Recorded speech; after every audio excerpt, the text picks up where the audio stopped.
मुंबई के ठाणे से सटे सिलफटा नामक इलाके पर मंदिर के अंदर एक जघन्य घटना होती है। मंदिर के अंदर ही एक 30 साल की महिला का पहले रेप किया जाता है। इसके बाद भंडाफोड़ ना हो जाए तो उसकी निर्मम तरीके से हत्या कर दी जाती है। सबको जय मां की। मेरे प्रिय भाई और बहनों, आज भी मैं आपके लिए एक शानदार खबर लेकर आया हूँ जो कि बलात्कार के ऊपर आधारित है। ऐसे खबर निकल कर आया है। मंदिर के अंदर 3 पुजारी, उन्होंने 30 साल का एक महिला का बलात्कार किया है। ऐसे के न्यूज़ सामने आया है। मुंबई के ठाणे से सटे सिलफटा नामक इलाके पर मंदिर के अंदर एक जघन्य घटना होती है। मंदिर के अंदर ही एक 30 साल की महिला का पहले रेप किया जाता है। इसके बाद भंडाफोड़ ना हो जाए तो उसकी निर्मम तरीके से हत्या कर दी जाती है। इस पूरे घटनाक्रम के तीनों आरोपी गिरफ्तार कर लिए जाते हैं, मगर देश में उस तरीके से हो हंगामा, शोर शराबा नहीं मचा। वजह जानते हैं? तीनों आरोपियों के नाम सुन लीजिए, आप समझ जाएंगे कि मीडिया में भी उस तरीके का उतावलापन क्यों नहीं है। पहला आरोपी संतोष कुमार मिश्रा, जो मंदिर का सह पुजारी था। दूसरा आरोपी राजकुमार पांडे, जो मंदिर का सेवादार था।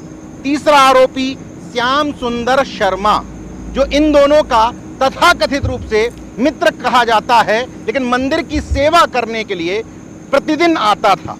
हम अन्य पहलुओं को छोड़ देते हैं, बाद में चर्चा करेंगे कि मीडिया इन तीनों के नाम सुन करके इतनी उत्साहित क्यों नहीं है। उससे पहले चर्चा ये करते हैं, जो लोग ये बताने की कोशिश करते हैं कि ईश्वर, अल्लाह, गॉड, प्रभु, इनमें से किसी की भी मर्जी के बिना पत्ता नहीं हिलता, तो मंदिर में ईश्वर विराजमान होते हैं। वो मंदिर गणपति का यानी कि गणेश का बताया जा रहा है। तो फिर अगर ईश्वर की मर्जी के बिना पत्ता नहीं हिलता, तो क्या मंदिर के अंदर अगर रेप हुआ है तो क्या उसमें ईश्वर की मर्जी शामिल है? भावनाओं को आहत किए बिना जरा तर्कपूर्ण नजरिए से सोच करके देखिए, क्या मैं गलत कह रहा हूं?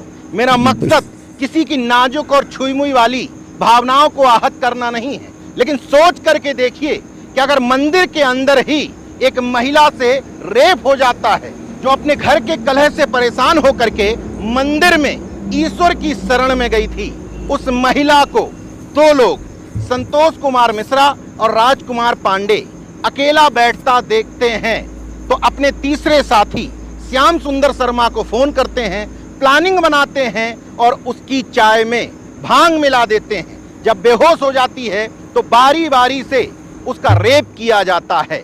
ये आरोप मेरे नहीं है, मुंबई की पुलिस भी अक्षरशः यही आरोप लगा रही है। तो क्या नेशन जनमत बार बार जो सवाल करता है कि जिस पत्थर की मूर्ति को आप ईश्वर बना करके पूजते हो, तथा कथित रूप से उसमें प्राण डालते हो, हालांकि ये सिस्टम ही गलत है। कहते हैं इस दुनिया में सभी को ईश्वर ने प्राण दिए, लेकिन आप उसी ईश्वर की पत्थर की मूर्ति में प्राण डालते हैं। खैर, आपका मसला है, आप समझिए। मैं सिर्फ इतना कहना चाहता हूं कि अगर वास्तव में ईश्वर उस मंदिर में विराजमान हैं और उनकी मर्जी के बिना पत्ता नहीं हिलता, तो उस मंदिर में पहले रेप कैसे हुआ, उस महिला की उसी मंदिर में हत्या कैसे हुई, ये बड़ा सवाल है। अगर भावना आहत गैंग ये चाहता है कि सवाल बार बार ना उठें, तो जनता को, भक्तों को सच्चाई बताएं कि ईश्वर कण कण में व्याप्त नहीं है और इस पत्थर की मूर्ति में ईश्वर नहीं है। ऐसा कहने से कम ईश्वर की तो इज्जत बच जाएगी, लेकिन एक खेल गड़बड़ हो जाएगा कि ईश्वर और भक्त के बीच का जो बिचौलिया है वो इसी बात पर माल पीटता है कि यहाँ पर साक्षात ईश्वर विराजमान है। अगर ईश्वर ही मंदिर से गायब हो गए तो धर्म का धंधा मंदा पड़ जाएगा। खैर, अब दूसरे पहलू पर चर्चा करते हैं। मीडिया की ये तमाम हेडिंग्स आप गौर से पढ़ लीजिए, इनमें कहीं भी मंदिर शब्द गायब है, आरोपियों के नाम गायब हैं, और जब अंदर भी जाते हैं तो लिखा है धर्म स्थल। अच्छी बात है, आपने हो सकता है सांप्रदायिक माहौल को ध्यान में रखते हुए धर्मस्थल शब्द का इस्तेमाल किया हो। लेकिन आरोपियों के नाम में से मिश्रा गायब है, पांडे गायब है, शर्मा गायब है। ये तो अचानक से नहीं हो सकता। इनके वास्तविक नाम बताने से कोई पेड़ला या कहर तो नहीं आ रहा था। जैसे मोहम्मद खान अंसारी को तो छोड़ दीजिए, हिंदुओं में भी विशेष सुविधा प्राप्त वर्ग के अलावा अगर किसी और वर्ग से आरोपी है तो उसका नाम बड़े शान के साथ लिखा जाता है। लेकिन नव भारत टाइम्स की स्टोरी में तीनों के सरनेम गायब हैं। मैंने देखा कि स्टोरी लिखी किसने है, तो नाम आता है शशि मिश्रा ने ये स्टोरी लिखी। अब शशि मिश्रा ने अपने जाति एंगल से ये सरनेम छुपा लिए या ऊपर बैठे किसी आका ने छुपवा दिए, ये अलग बात है। खबर की हेडिंगें देख करके, खबर का कंटेंट देख करके आपको स्पष्ट समझ में आ जाएगा कि छुपाने की कोशिश की जा रही है कि मंदिर के अंदर 3 ब्राह्मणों ने रेप कर दिया है। पुलिस के पास सारे सबूत मौजूद हैं।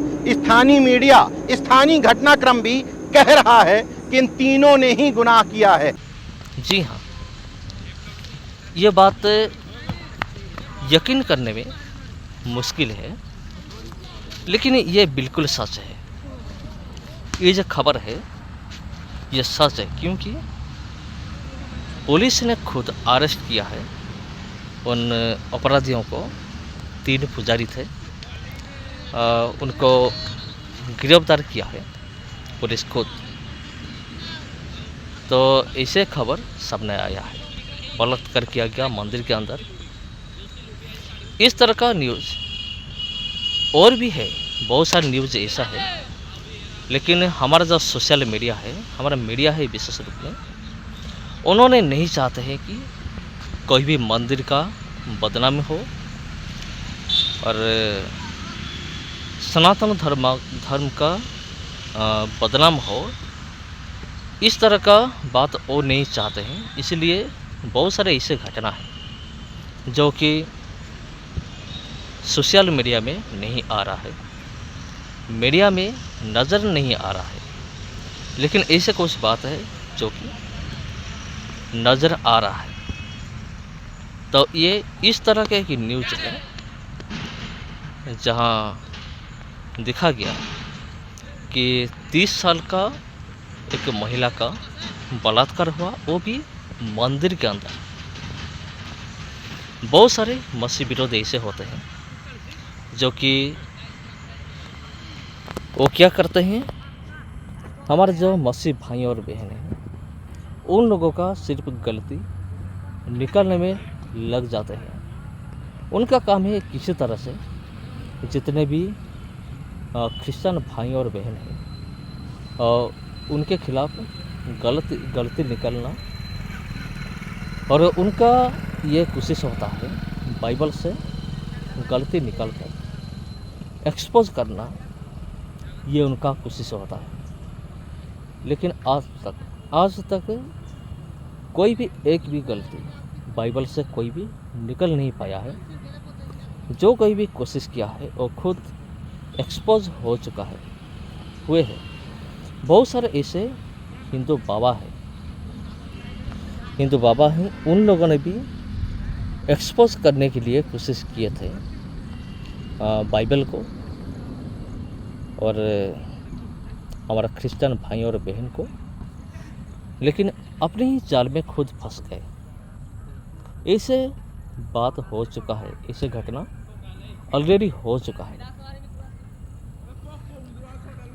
तो मेरे प्रिय भाई और बहनों, इस तरह का जो मसीह विरोधी होते हैं और सिर्फ बाइबल से गलती निकालने के लिए और कोशिश में लगे रहते हैं, लेकिन शायद उनको नहीं पता है उन लोगों ने क्या क्या गलती कर रहे हैं। ये जो गलती हुआ है ये कोई आम गलती नहीं है, ये बहुत बड़ा गलती है। हमारा भारत का जो नियम है, नियम कानून है, उनके हिसाब से ये तो सबसे बड़ा गलती है। इनके लिए बहुत बड़ा सज़ा भी मिलेगा, क्योंकि पुलिस खुद अरेस्ट कर चुका है 3 पुजारियों को। तो आप देखिए, तो मंदिर के अंदर ये सब चीज़ हो रहा है, मतलब आप समझ सकते हैं। आप समझ सकते हैं कि कौन कमज़ोर है और कौन ताकतवर है। आत्मिक रूप में आप बताइए, आप ये समझ सकते हैं।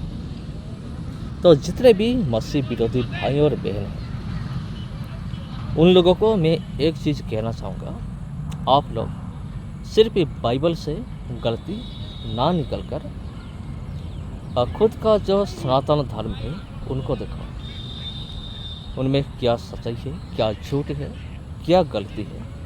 पहले खुद को सुधारो, फिर हमारे बारे में बात बोलो। सबको जय मसीह। फिर मिलते हैं अगले वीडियो में। सबको जय मसीह।